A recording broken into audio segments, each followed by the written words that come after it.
રાજકોટથી સમાચાર આંબેડકર જયંતિ નિમિત્તે રેલી રોકતા વિરોધ। રાજકોટમાં એસસી યુવાનો દ્વારા કરાયો વિરોધ। શહેરના જિલ્લા પંચાયત ચોક ખાતે પોલીસે રેલી યોજના યુવકને રોકતા સર્જાયો હતો વિવાદ। જિલ્લા પંચાયત ચોક ખાતે મોટી સંખ્યામાં પોલીસ કાફલો જોવા મળ્યો।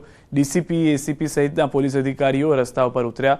રેલીમાં જઈ રહેલા યુવાનોને રોકતા સર્જાયો વિવાદ। પોલીસ મામલે થાળે પાડ્યો હતો।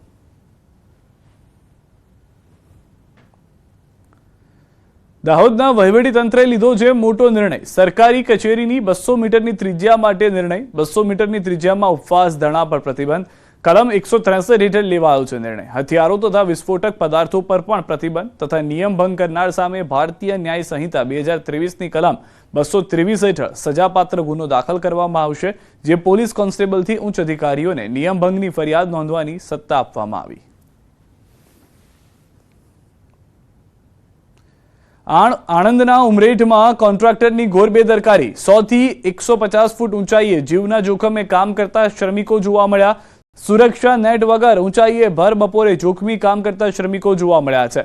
ગરમી 12 થી 4 કામ ન કરવા વહીવટીતંત્રએ તાકીદ કરી છે, છતાં નિયમોને નેવે મૂકી કોન્ટ્રાક્ટર દ્વારા કામ કરાતા શ્રમિકો જોવા મળ્યા છે। શું કોન્ટ્રાક્ટર કોઈ મોટી દુર્ઘટનાની રાહ જોઈ રહ્યા છે? ઉમરેઠ ટાઉન પાસે થામણા ચોકડી પાસે નવી પાણીની ટાંકીનું કામ ચાલી રહ્યું છે। ઉમરેઠમાં નલ સે જલ યોજના અંતર્ગત પાણીની ટાંકીનું કામ થઈ રહ્યું છે। આટલી ઊંચાઈએ ભર બપોરે જીવના જોખમે કામ કરતા શ્રમિકોને જોઈ લોકો આશ્ચર્યચકિત થઈ ગયા હતા। બે મહત્વની વાત અહીંયા આગળ છે। ન તો સેફટી નેટ જોવા મળી રહી છે અને બપોરના સમયે 12 થી 4માં શ્રમિકો પાસે કામ ન કરાવવાને નિયમનો ભંગ થઈ રહ્યો છે। વધુ માહિતી ન્યૂઝ 18 સંવાદદાતા જનક પાસેથી મેળવીશું। જનક, જે રીતે સમગ્ર ઘટના છે, કોન્ટ્રાક્ટર જીવના જોખમે કામ કરાવી રહ્યા છે, તંત્ર શું કરી રહ્યું છે? જે ચોક્કસ આ ઘટના આણંદ જિલ્લાના ઉમરેઠ શહેરની છે। થામણા ચોકડી પાસે હાલ પાણીની ટાંકીનું કામ ચાલી રહ્યું છે અને અત્યારે ઉનાળાનો ધગધગતો તાપ પણ શરૂ થયો છે, ત્યારે કોઈ પણ જાતની સુરક્ષાની નેટ વગર આટલી હાઈટ ઉપર તમે વિઝ્યુઅલમાં પણ જોઈ શકશો કે આવી રીતે આ જે મજૂરો છે એમની પાસે કામ ચાલી રહ્યું છે।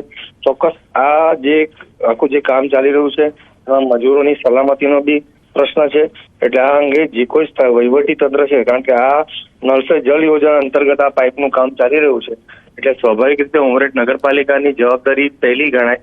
એટલે ચોક્કસ આ ઉમરેઠ નગરપાલિકાની ઘોર બેદરકારી કહી શકાય। આભાર જનક સમગ્ર માહિતી બદલ। તો હાલમાં આ ઘટનાને લઈને હજી સુધી પગલાં લેવામાં ન આવતા પણ લોકો હજી આશ્ચર્યમાં છે। અરવલ્લીથી થશે કોંગ્રેસના મિશન સંગઠનની શરૂઆત। સંગઠન સર્જન અભિયાનની અરવલ્લીથી થશે શરૂઆત। ગુજરાતમાં કોંગ્રેસ સંગઠનને મજબૂત કરવા રાહુલ ગાંધી મેદાને। દેશમાં શરૂ થનાર પાયલોટ પ્રોજેક્ટની અરવલ્લીથી પ્રારંભ થશે। ગુજરાતના જિલ્લાઓના કોંગ્રેસના સક્ષમ પ્રમુખો પસંદ કરવા અભિયાન। 16 એપ્રિલે મોડાસા આવશે રાહુલ ગાંધી। સ્વામિનારાયણ મંદિર હોલ ખાતે યોજશે સંગઠન સર્જન અભિયાન। બૂથ સમિતિના કાર્યકરોને સંબોધશે રાહુલ ગાંધી। જિલ્લા કોંગ્રેસ સંગઠનને પડતી અગવડો વિશે સાંભળશે રાહુલ ગાંધી। અરવલ્લી જિલ્લા કોંગ્રેસ સમિતિએ કરી પત્રકાર પરિષદ। દિગ્ગજ નેતા રાહુલ ગાંધીના આગમનને લઈને કોંગ્રેસમાં બેઠકોનો દોર શરૂ થઈ ચૂક્યો છે। 16 તારીખે બુધવારના રોજ અરવલ્લી જિલ્લાની અંદર રાહુલજી પોતે આવી રહ્યા છે। અમારા જેટલા પણ અહીંયા 1200 જેટલા બૂથો છે, બૂથના તમામ અમારા આગેવાન મિત્રો, કાર્યકર્તાઓ, બૂથ લેવલના જે કામગીરી કરતા વ્યક્તિઓને યોગ્ય પ્રમાણનું માર્ગદર્શન રાહુલજી દ્વારા પૂરું પાડવામાં આવશે। ડ્રગ્સ પકડવા મુદ્દે રાજકારણ તેજ છે। શક્તિસિંહ ગોહિલની એક્સ પર પોસ્ટ। ગુજરાત ડ્રગ્સ દાણચોરીનું પ્રવેશ દ્વાર બની ગયું છે।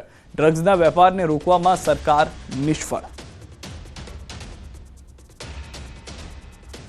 તો જે રીતે ટ્વીટ કરવામાં આવ્યું છે અને આજે જે 1800 કરોડનું અંદાજિત ડ્રગ્સ પકડાયું છે તેને લઈને શક્તિસિંહનું આ ટ્વીટ હોવાનું માનવામાં આવી રહ્યું છે। શક્તિસિંહ ગોહિલે એક્સ પર આ પોસ્ટ કરતા સ્પષ્ટ કર્યું છે કે અનેક લોકો ગુજરાતના દરિયાને ખોટી રીતે ઉપયોગમાં લઈ રહ્યા છે।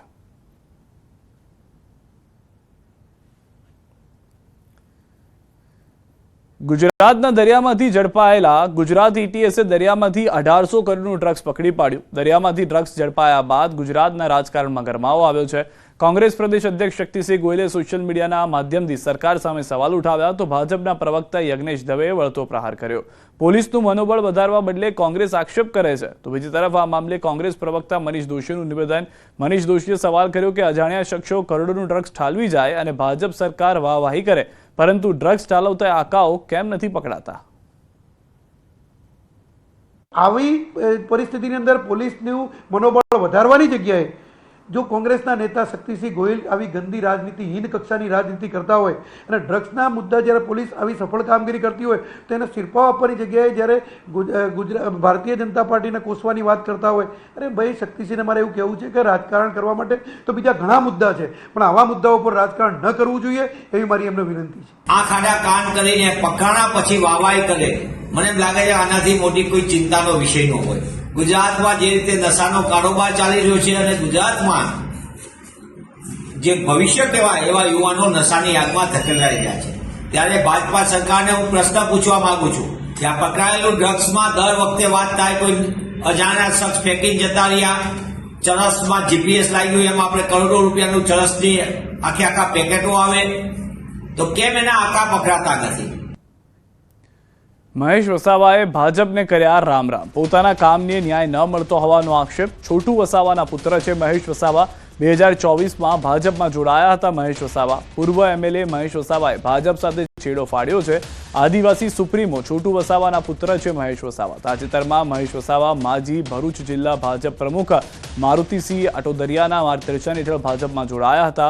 પોતાના કામની ન્યાય મળતો ન હોવાનો આક્ષેપ છે. મહેશ વસાવા ડેડિયાપાડાના ધારાસભ્ય રહી ચૂક્યા છે.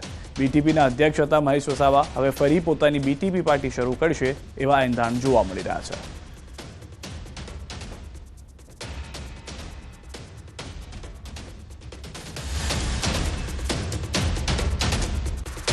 તો મહેશ વસાવા મુદ્દે બોલ્યા મનીષ દોશી. ભાજપની માનસિકતા ભાજપ વિરોધી છે. હાલમાં ભાજપની માનસિકતાને લઈને સવાલ ઉઠાવ્યા છે. મહેશ વસાવાને ભાજપથી મોહભંગ થઈ ગયો છે.